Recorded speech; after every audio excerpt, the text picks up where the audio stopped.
Bonjour. Vous êtes président d'Infogreffe.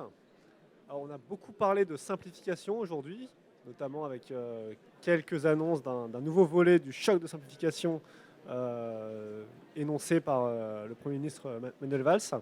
Mais finalement, c'est aussi un peu Infogreffe, la simplification. Tout à fait.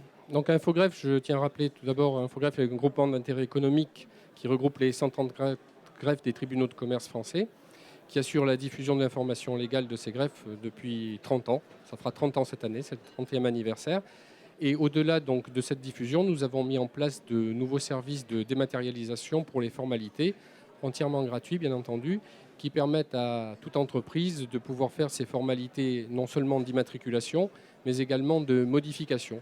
Donc aujourd'hui, vous êtes un jeune entrepreneur ou un entrepreneur installé et vous pouvez, sur n'importe quelle partie du territoire, faire votre formalité, vous téléchargez l'ensemble de vos formalités, de vos documents et pièces justificatives, c'est transmis au greffe. Donc nous avons instauré, grâce à cette nouvelle application, un dialogue permanent entre le déclarant et le greffe qui contrôle les formalités et valide, et l'entrepreneur reçoit l'extrait CABIS par réseau directement une fois la formalité régularisée. Alors tout ça nécessite quand même d'avoir du matériel informatique à disposition.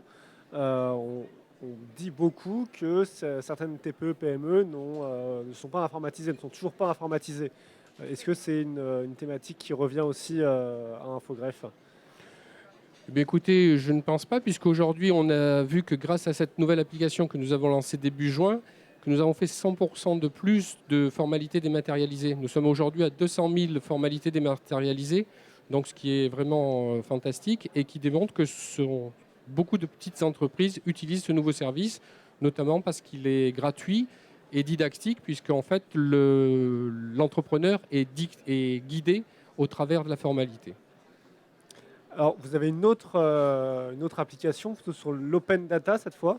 Oui, nous nous sommes lancés dans l'open data. Le 29 septembre dernier, nous avons lancé le premier site que je qualifierais de européen de données juridiques sur les entreprises françaises, sociétés commerciales.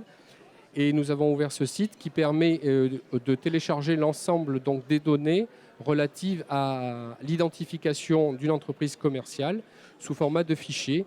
Donc différents fichiers peuvent être téléchargés, les immatriculations, les radiations, ce que l'on appelle les chiffres clés qui comportent donc le chiffre d'affaires, le résultat et l'effectif d'une entreprise sur les 3 derniers exercices. Ces fichiers sont téléchargeables gratuitement et le but est de permettre donc la création et l'innovation telle que cela a été souhaité par la loi Macron. Alors, est-ce que vous avez des exemples d'innovation possibles grâce à ces fichiers? Pour l'instant, non, on n'a pas encore vu donc, de start-upers. Là, on a un stand qui est ouvert là, au premier étage. On a pas mal d'interrogations. La surprise est souvent de dire mais comment fait-on pour s'abonner? Il n'y a pas d'abonnement, c'est gratuit.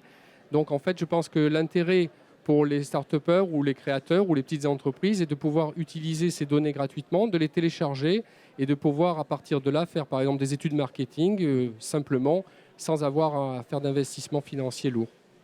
Merci beaucoup. Je vous en prie, merci à vous. À bientôt. À bientôt.